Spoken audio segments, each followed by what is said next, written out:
Di Mekah, 14 April 1803. Musim haji telah berlalu. Tepat sepekan setelah bulan purnama 1217 Hijriah, keramaian majelis-majelis ilmu di sekitar Masjidil Haram berangsur kembali ke titik adatnya. Tetapi di Gedung Wakaf Mataram, tempat berhimpun para alim dan santri Ashabul Jawain, ada kemeriahan yang lebih dari biasanya.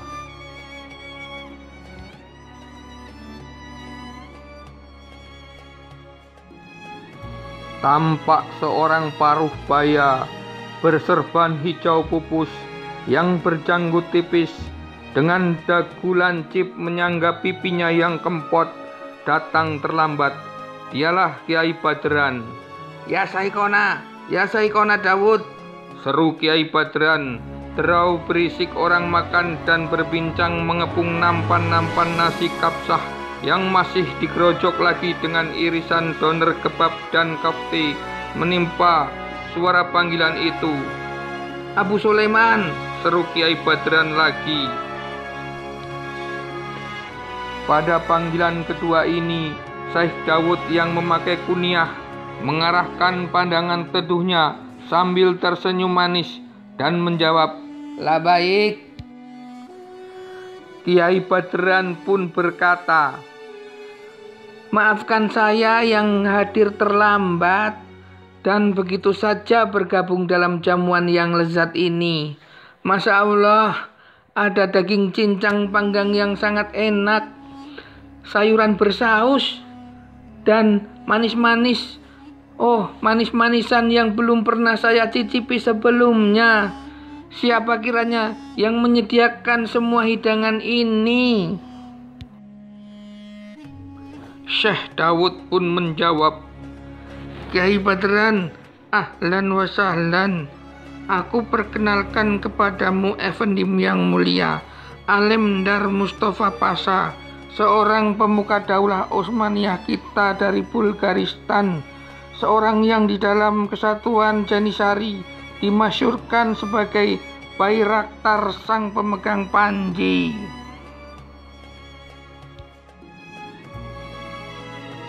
Allahu Akbar. Jadi yang saya nikmati ini hidangan ngerum, kata Kiai Badran sambil tersenyum-senyum. "Mari Hocam, silahkan," kata seorang berperawakan gagah dengan busana kaftan mewah berpelisir emas yang semula duduk di sebelah kiri Syekh Dawud berdiri dan membawakan satu nampan lagi yang berisi aneka kudapan yang asing bagi Kiai Badran. Yang ini baklava, yang ini kanafeh dari adonan kadayif yang diisi kacang dan keju serta disiram sirup dan madu, kata Alemdar Pasha. Kiai Badran tersenyum. "Fustukah ini yang ditabur di atasnya?" tanya Kiai Badran. "Ah iya, kacang pistachio giling," jawab Alemdar Mustafa Pasha.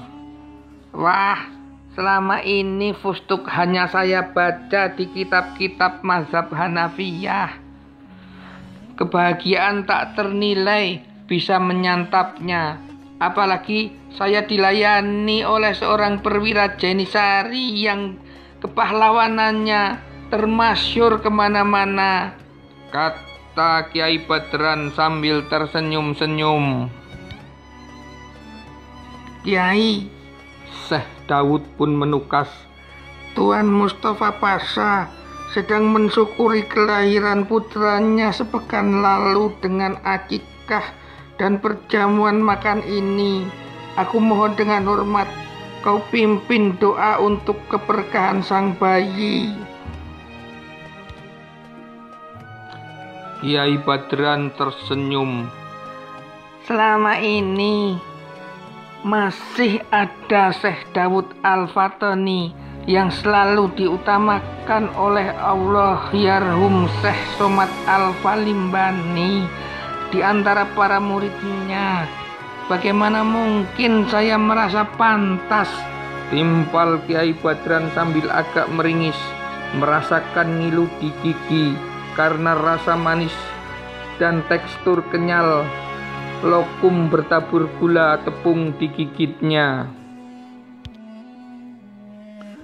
Syekh Dawud menggeleng-gelengkan kepala sembari menunduk dan mengelus janggutnya ketika dipuji-puji sambil berbisik istighfar tergetar di bibirnya. Nama anak saya Nur Kandam ya Hocam, kata Mustafa Pasha, orang yang berpakaian pejabat resmi yang duduk di sebelah kanan Syekh Dawud yang disebut Tuanku Syarif Mekah pun bertanya, apa arti nama itu Tuanku? Ah, Tuanku Syarif Mekah, tentulah barang sedikit mengerti bahasa Turki, jawab Mustafa Pasha. Amat sedikit Efendim, kata Tuanku Syarif Mekah. Lalu Tuanku Haji Sumanik yang berjenggot hitam lebat dan berserban wol kasar pun berkata, kalau tak salah, nur sama dengan cahaya. Dalam bahasa Arab artinya cahaya. Kandam, sebentar.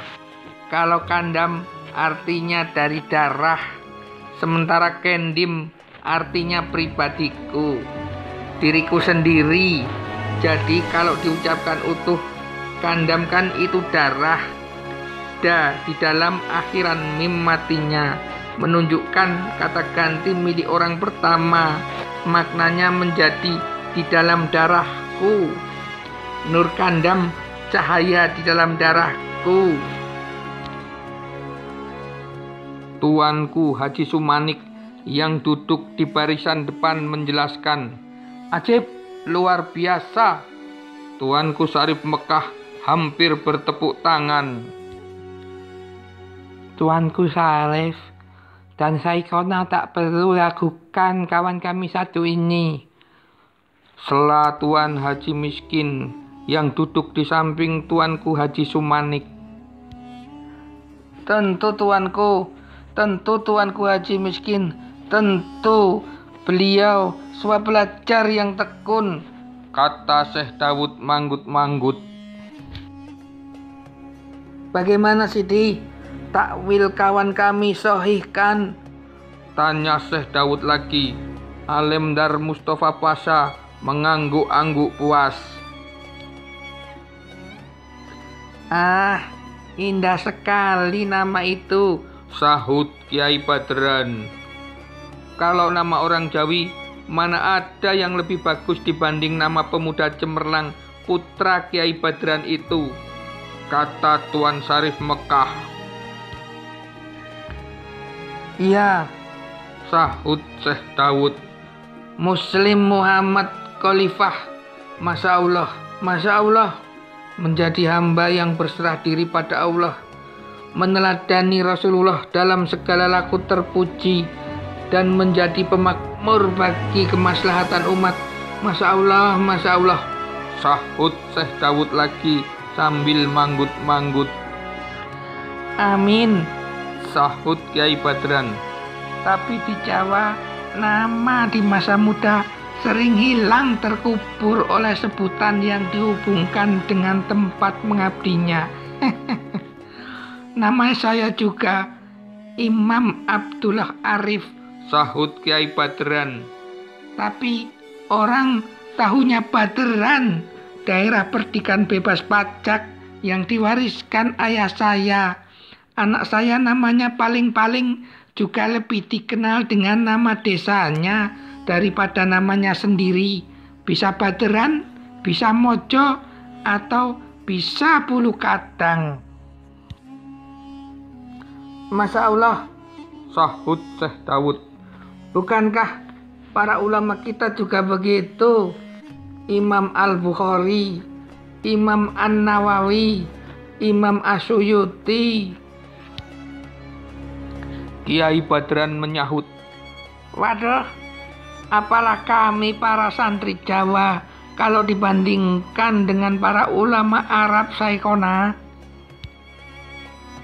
Sarif Mekah tersenyum dan berkata, Kiai Badran suka merendah. Tidak ada kelebihan orang Arab atas orang Ajam kecuali dengan takwanya. Allahu Akbar, Allahu Akbar. Kalau zuriyah Kanjeng Nabi yang menyatakan demikian, apalah daya saya? Jawab Kiai Badran. Acara yang semarak dengan canda tawa pun terhenti oleh masuknya beberapa santri bersama pelayan gedung wakaf yang langsung berkeliling. Cangkir-cangkir yang ditumpuk dan disangga lengan kiri mereka segera berpindah ke genggaman para hadirin. Lalu teko besar di tangan kanan pun mengucurkan kopi Arab pahit beraroma safron yang dihirup penuh nikmat oleh para penikmatnya. Saya dengar baik Kiai Badran sekeluarga maupun tentu Tuan Haji Miskin, Haji Sumanik, dan Haji Piobang hendak pulang ke Nusantara tahun ini. Benarkah?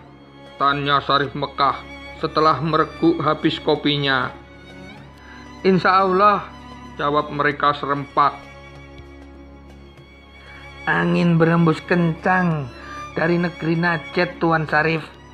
Kami akan membawa pembaharuan itu pula ke negeri kami yang kesyirikannya dan bid'ahnya masih merajalela, kata Haji Miskin. Jadi tuan-tuan setuju dengan ajaran orang Tamim bernama Muhammad Ibnu Abdul Wahab itu? Tanya Sarif Mekah yang bernama lengkap Ghalib Ibnu Musaid Al-Hashimi itu agak meninggi. Di sebelahnya rona khawatir mulai terpancar dari muka tenang Syekh Dawud Al-Fatoni. Rahimahullah. Ketika haji itu menukas kompak, Allah mengasihinya.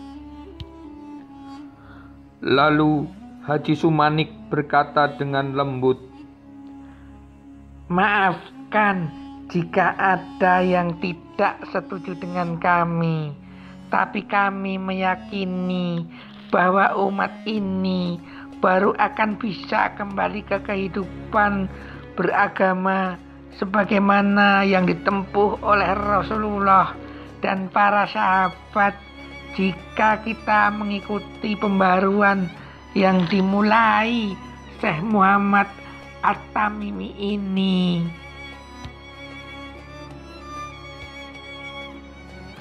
Belumkah tuan-tuan dengar kabar apa yang dilakukan Amir Dir'iyah tempo hari pengikut Wahabiyah yang bernama Abdullah Ibnu Saud kepada kubur bapak kami Husain yang mulia hingga ia dijuluki penjagal Karbala? Tanya Tuan Sarif Mekah. Ya, jawab Haji Sumanik. Patut disesalkan. Meski sebenarnya yang beliau lakukan dengan meruntuhkan kubah makam yang menjadi pusat kemusyrikan itu adalah tepat.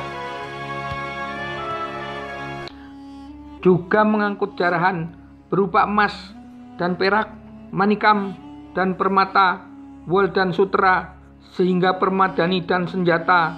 Semua itu diangkut dengan 4.000 unta beban. Tepat, hah? Tanya Sarif Mekah. Haji Miskin pun turut berkata, Bukankah itu hanya konsekuensi dari pertempuran, Tuan Sarif? Kiai Badran pun menanggapi, terlepas dari kesesatan kaum Syiah yang mengagungkan Karbala, tapi menurutku Amir itu memang agak melampaui batas. Bukan begitu, Haji Piobang? Haji Piobang yang sejak tadi memang hanya diam dan kini masih dengan kepala tertunduk. Anggukan setengah sadarnya dapat terlihat hanya oleh sebagian hadirin. Agak melampaui batas, itu ungkapan terlalu halus Tuan Kiai, tukas Syarif Mekah Golib. Padahal sesungguhnya dalam beberapa waktu ke depan kita akan tahu seperti apa ambisi kejahatan orang ini. Hijaz dalam bahaya tuan-tuan, Haramain dalam bahaya. Sambil melirik ke arah Alimdar Mustafa Pasha, sang Syarif lalu berkata lagi, bahkan Daulah Utsmani yang secara keseluruhan dalam bahaya jika penjahat Najd yang bertopeng dalil-dalil agama ini tetap dibiarkan saja. Insya Allah, hal ini telah menjadi perhatian Padishah Sultan Salim, jawab Mustafa Pasha. Dalam hal ini Sultan Salim III. Tiba-tiba Haji Miskin berujar dengan senyum sinis, agaknya Tuan Syarif merasa kedudukan Tuan terancam. Lancang, sahut Syarif Mekah. Sebenarnya asalkan pembaharuan ini disambut dengan tangan terbuka, semua mau meninggalkan bid'ah dan kesyirikan, niscaya tak ada yang terancam. Tapi sebagaimana dahulu dakwah Rasulullah ditentang, para musuh dakwah Syekh Muhammad Ibnu Abdul Wahab ini tak lain tak bukan orang-orang yang hidupnya mendapat manfaat dari bid'ah dan kesyirikan, kata Haji Miskin menjelaskan. Bahkan Haji Sumanik dan Haji Piapong terkejut mendengar gelegar kalimat Haji Miskin ini. Syarif Mekah sudah meremas gagang gading kanjarnya yang berkilau memantulkan cahaya kandil kencana dari atas mereka. Ketegangan di ruangan itu menghisap keharuman dupa gaharu yang sedari tadi mewangikan napas. Sesak rasanya Syekh Dawud, Mustafa Pasha, dan Kiai Baderan mengerutkan dahi menekan perasaan-perasaan mereka. Kesalahpahaman ini jangan diteruskan, ujar Syekh Dawud. Hentikan, teriak Syekh Dawud. Betul sekali tuan-tuan, janganlah perjamuan akikah putraku menjadi kesan yang kurang baik di hati tuan-tuan. Tuan semua adalah ulama yang dinantikan umat di negeri-negeri tuan sekalian, kata Mustafa Pasha. Lalu Kiai Baderan mengemukakan pendapatnya. Ya, persatuan umat harus kita utamakan. Kita semua telah melihat Daulah Utsmaniyah sedang limbung, bukan karena menghadapi kekuatan-kekuatan Eropa. Ia terutama justru keropos dari dalam. Tanggung jawab para ulama untuk menyembuhkan umat, bukan justru terpecah belah. Syirik dan bid'ah lah yang menyebabkan kekeroposan itu, Kiai. Haji Miskin melejit lagi. Syarif Mekah pun menyahut, jadi kita semua wajib setuju dengan pembaruan dari Wahabiyah itu. Ya, sahut Haji Miskin. Syarif Mekah pun berkata kembali, Ajib, bukankah Nabi kita bersabda bahwa yang datang dari Najd bukan perbaikan, tapi malah fitnah, seorang pendusta dan seorang durjana. Jangan-jangan Ibnu Abdul Wahab dan Ibnu Saud itu tuduhan keterlaluan. Haji Piapong yang banyak diam agaknya telah turut terbakar dan ikut berbicara. Hadis-hadis itu sudah tergenapi dengan munculnya firqah sesat dari Irak, juga tampilnya Musailamah Al-Kadzab dan Al-Hajjaj. Betul, sahut Haji Miskin. Hadis kakekku masih berlaku sampai hari kiamat. Demi Allah, diam kalian semua, seru Syekh Dawud. Anda berani membentakku, Tuan Syekh, geram Syarif Mekah. Dengan perlahan-lahan, Syekh Dawud pun berkata kembali, "Maafkan aku, Syarif kami yang mulia. Ini sungguh persoalan pelik. Maka mohon kalian semua dengarkan aku dulu. Kita semua bisa saja setuju atau tidak setuju dengan apa yang dilakukan keluarga Saud dari Dir'iyah itu. Ketika yang dilakukannya nanti sudah masuk kaum muslimin dalam wilayah Daulah Utsmaniyah, maka timbangan baginya adalah Qonun Agung Kekhalifahan. Jika dilakukan masuk takrif pemberontakan, maka pastilah tentara Utsmani kita yang masih amat kuat itu tidak akan tinggal diam. Bukankah begitu, Tuan Mustafa Pasha?" Yang ditanya mengangguk. Tapi soal ini, Syarif Mekah terhenti karena Syekh Dawud segera bicara kembali.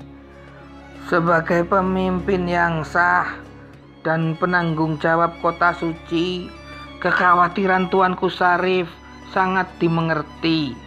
Tapi hendaklah Tuanku yakin seluruh umat ini berdiri di belakang Tuan Syarif, zuriyah Rasulullah yang memang diberi amanat untuk menjaga Masjidil Haram dan melayani para jamaah haji dari seluruh penjuru bumi." Haji Sumanik pun berkata, "Kami yakin Amir Al-Saud akan tetap menghormati kedudukan Tuan itu."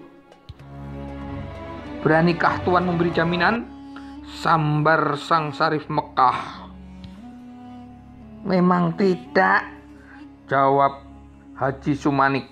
"Nah," kata Syekh Syarif Mekah, "tapi insya Allah demikian adanya," jawab Haji Sumanik. "Kita lihat saja nanti," ujar Syarif Mekah. Syekh Dawud pun berbicara, "Soal ajaran Syekh Muhammad Ibnu Abdul Wahab itu."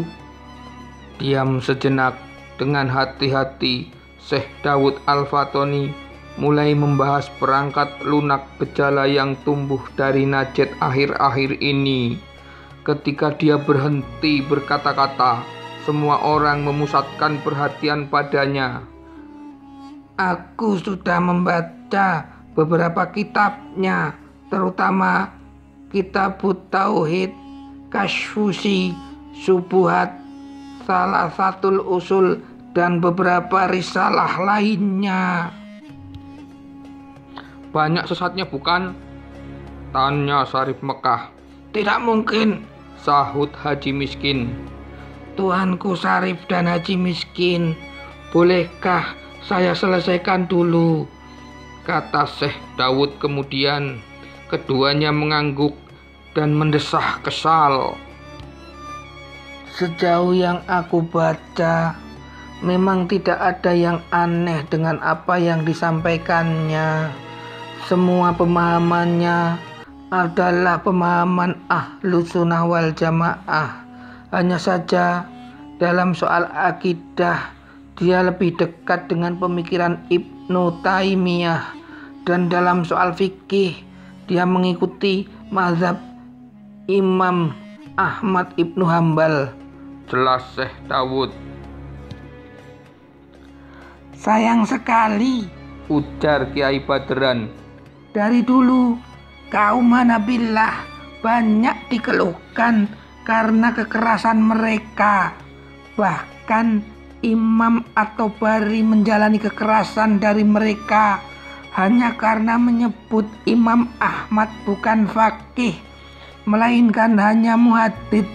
Di zaman Khalifah Ar-Rafidah, bahkan mereka membuat onar di Baghdad dengan memaksa imam-imam tidak mengeraskan basmalah cenderung pada akidah tajsim, melarang mutlak ziarah kubur, dan menista para dzurriyyah Nabi yang disebut sebagai sumber bid'ah dan kesesatan.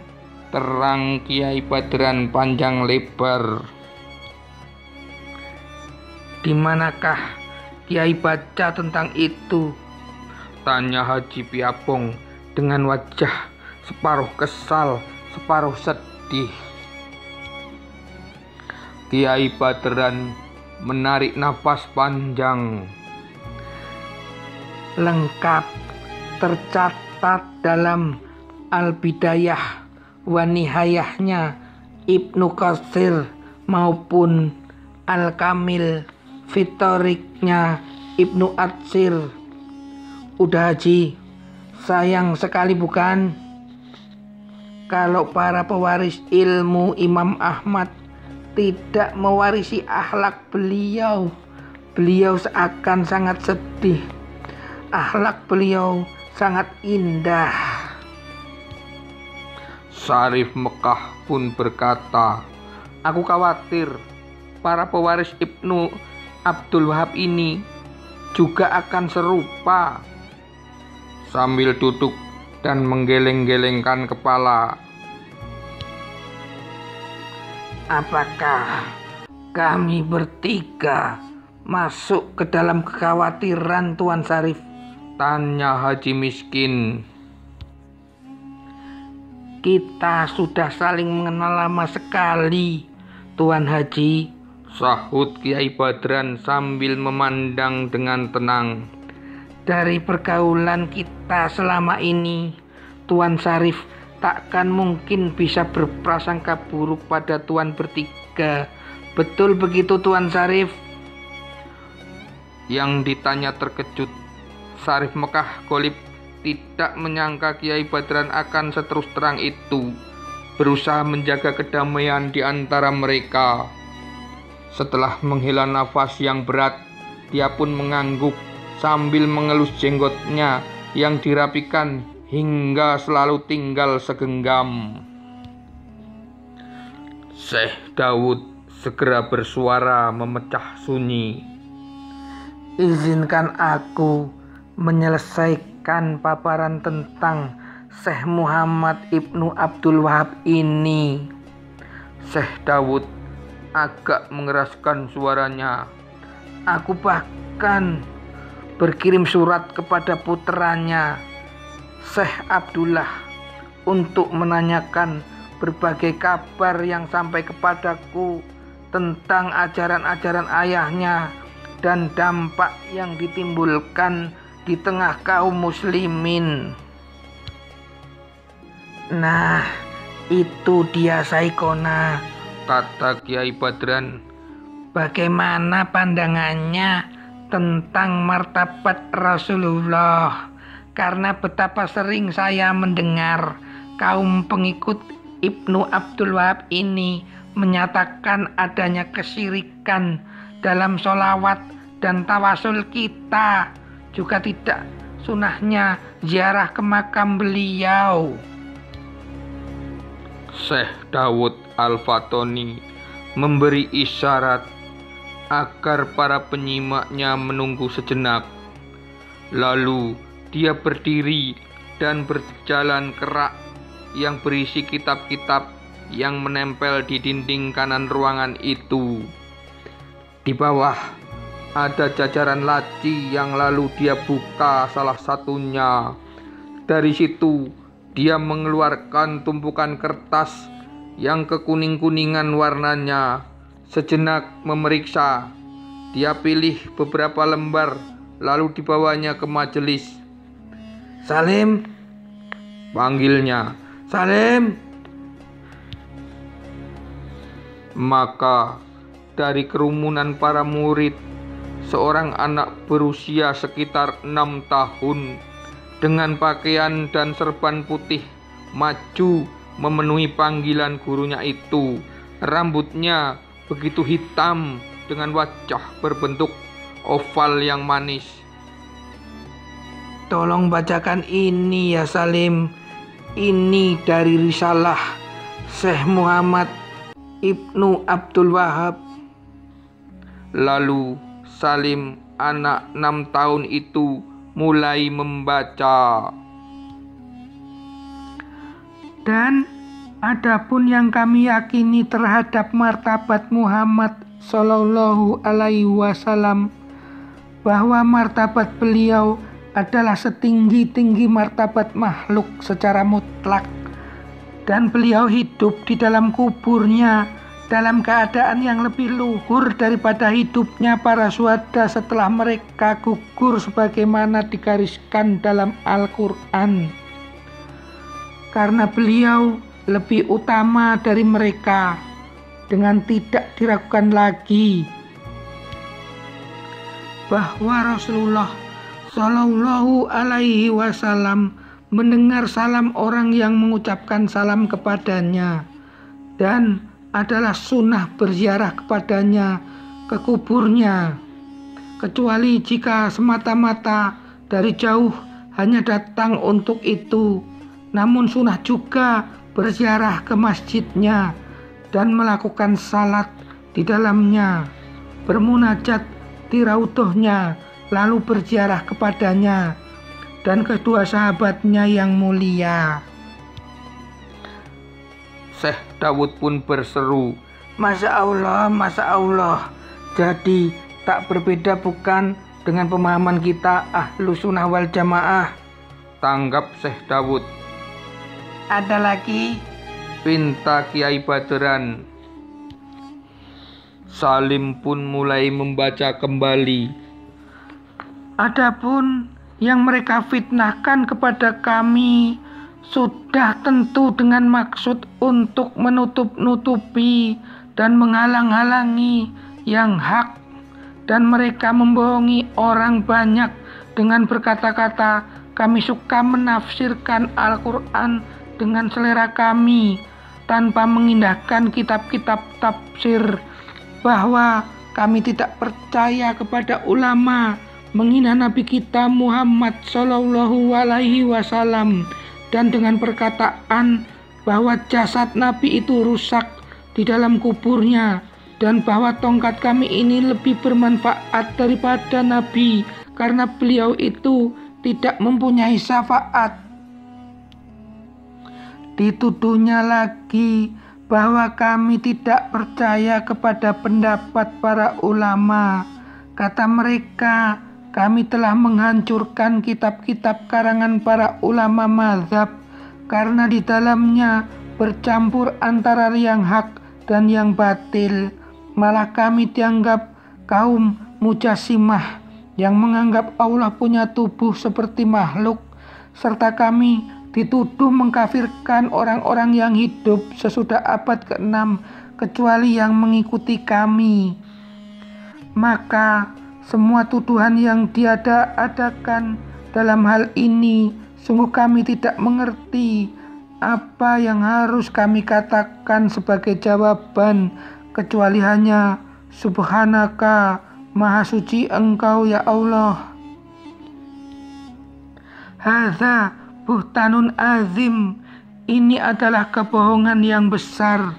Oleh karena itu, barang siapa yang menuduh kami dengan hal-hal tersebut di atas, mereka telah melakukan kebohongan atas kami. Barang siapa mengaku dan menyaksikan bahwa apa yang dituduhkan tadi adalah perbuatan kami, maka ketahuilah bahwa kesemuanya itu adalah fitnah yang diciptakan oleh musuh-musuh agama ataupun teman-teman syaitan untuk menjauhkan manusia dari mengikuti ajaran sebersih-bersih tauhid kepada Allah dan keikhlasan beribadah kepadanya.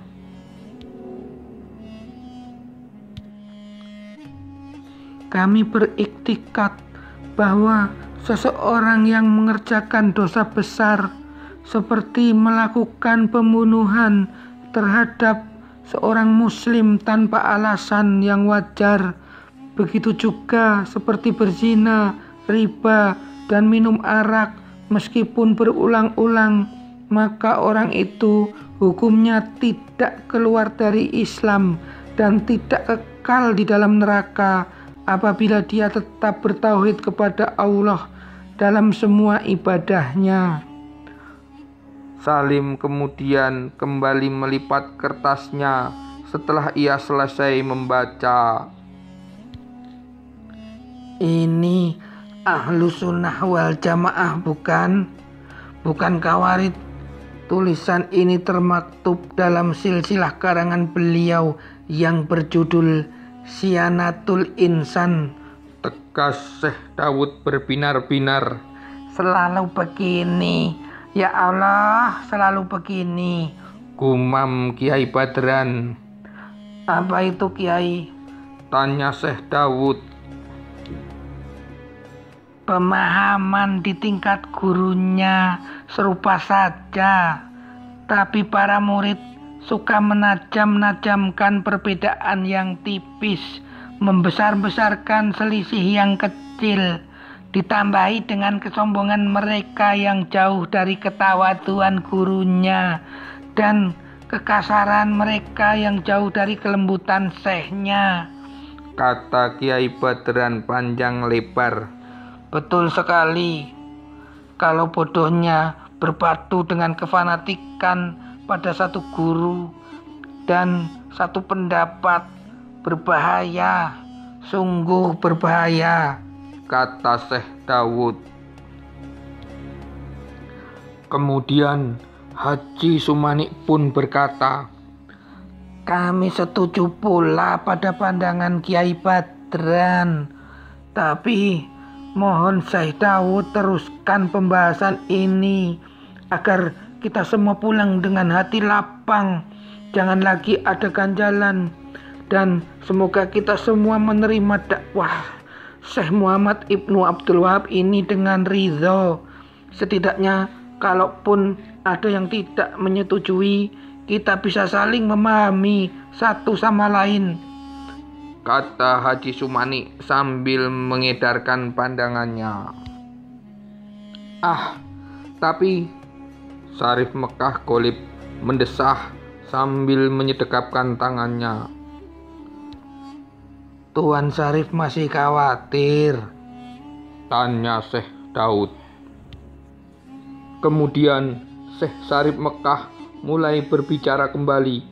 Kebodohan yang berpadu dengan kefanatikan seperti tadi yang dikatakan Syekh Dawud akan lebih mengerikan lagi kalau ditunggangi ambisi-ambisi politik dan keluarga Saud. Entahlah, Tuan Mustafa Pasha pasti juga merasakan apa yang ada dalam benakku ini. Lagi-lagi Sang Syarif melirik pejabat kekhalifahan itu.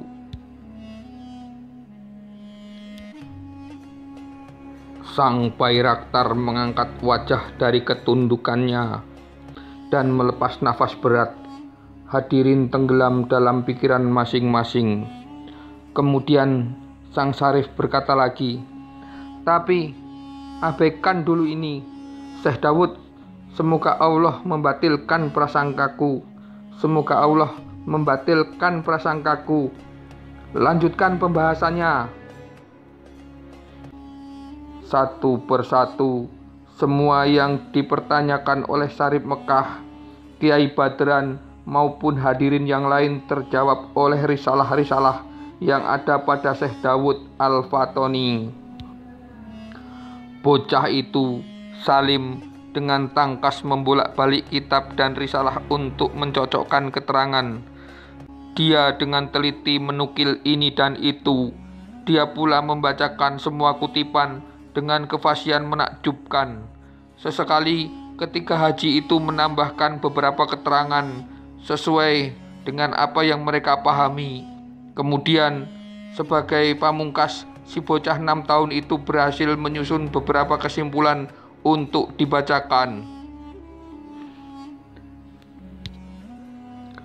Jauh selepas tengah malam, majelis itu berakhir dengan pelukan-pelukan hangat persaudaraan, terutama ketika mereka melepas Kiai Badran dan ketiga haji yang akan kembali ke tanah airnya. Saya berpesan tuan-tuan sekalian, kata Syarif Golib pada ketika haji itu sambil menyalami Haji Sumanik.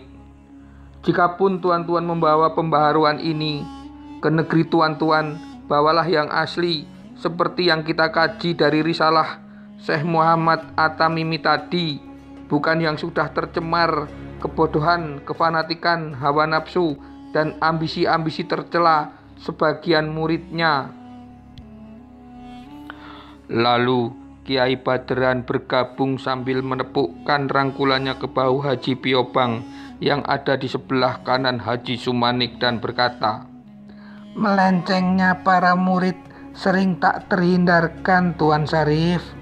Tapi saya yakin mereka bertiga akan berjuang untuk menekan hal-hal buruk itu sedapat mungkin.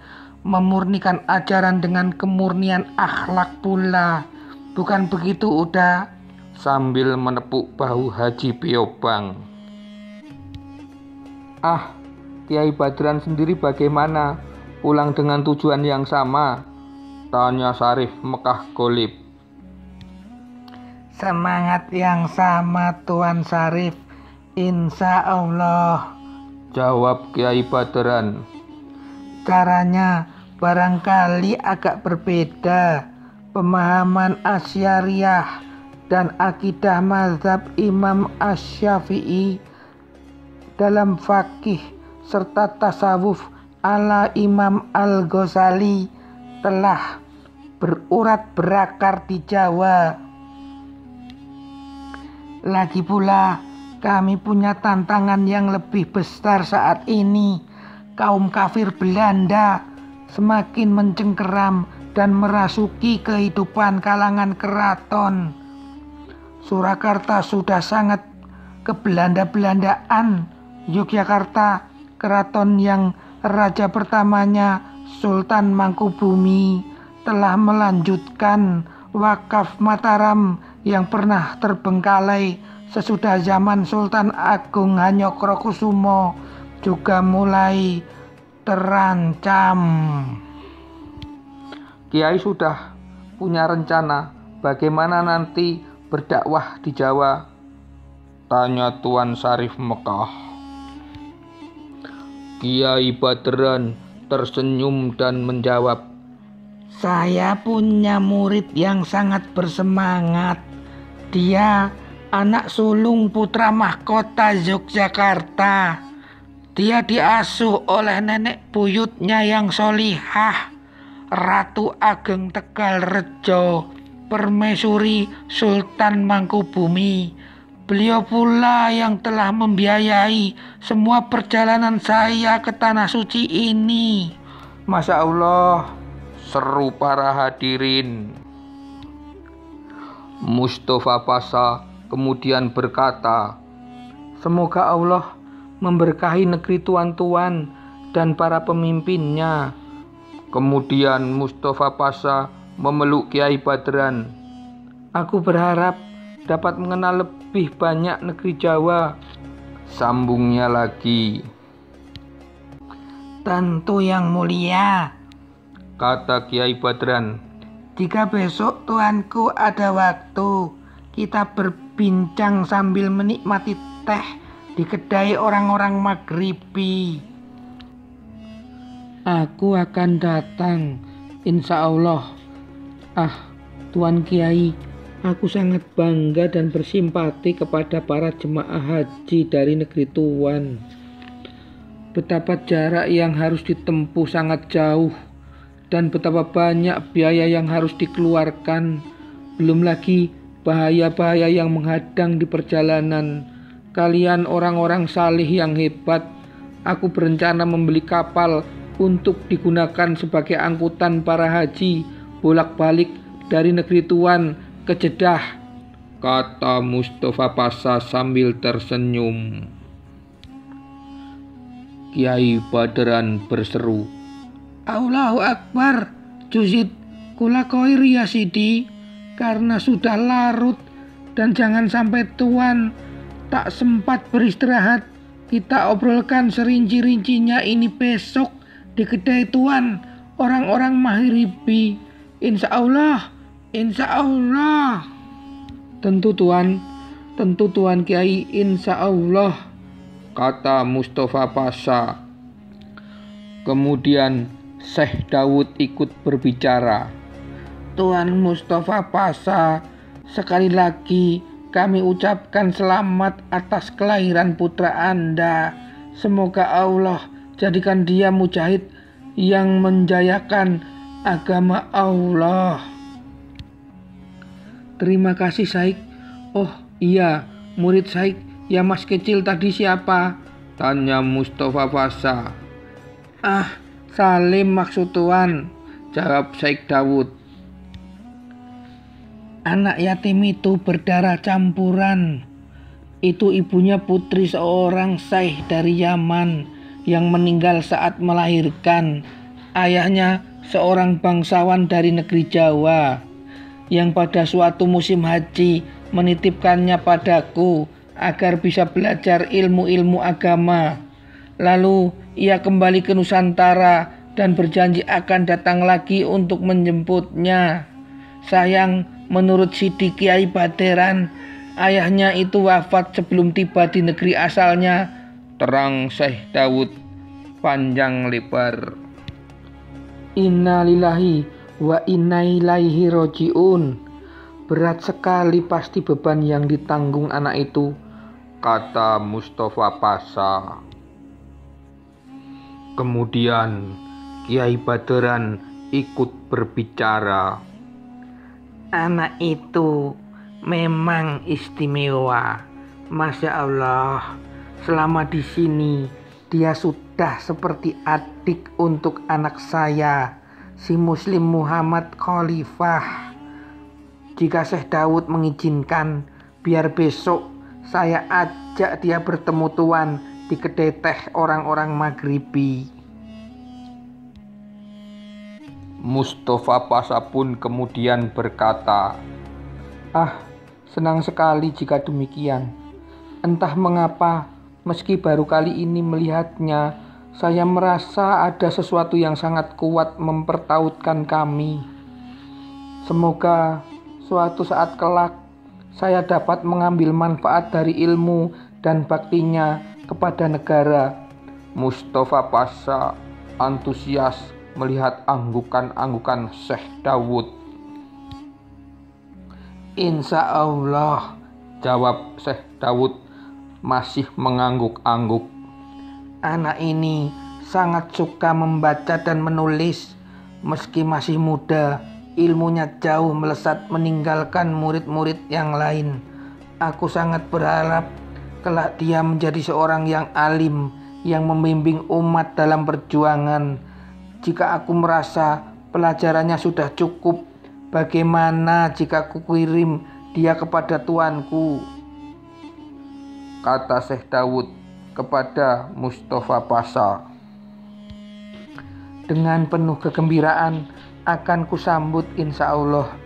Mohon Syekh jangan tersinggung, bukan membandingkan, tapi di sisi kami juga ada Haji Khalil Effendi, seorang alim Asy'ari yang mumpuni. Aku akan pastikan anak ini melanjutkan pelajaran pada beliau di sana, kata Mustafa Pasha. Syekh Daud menjawab, Masya Allah, Haji Khalil Effendi itu sahabat saya tuanku. Alhamdulillah, Alhamdulillah. Jika begitu, takkan perlu waktu lama tuanku menunggu. Anak ini akan segera saya berangkatkan. Begitu dia khatamkan beberapa kitab yang saat ini masih dikajinya kepada saya. Tentu itu juga dengan restu Sidi Kiai Baderan. Ya, kalau Denmas kecil itu mau, apa hakku menghalangi Syekh Daud? Kata Kiai Baderan setengah bertanya. Tuan Mustafa Pasha pun berkata, Alhamdulillah, terima kasih Tuan Syekh dan Sidi Kiai Baderan. Saya sudah melihat bakatnya. Dia cocok sekali menjadi seorang sarjana juru tulis kekhalifahan, seorang khotib. Ya, Masya Allah, ya seorang khotib, ulang Syekh Dawud sambil tersenyum.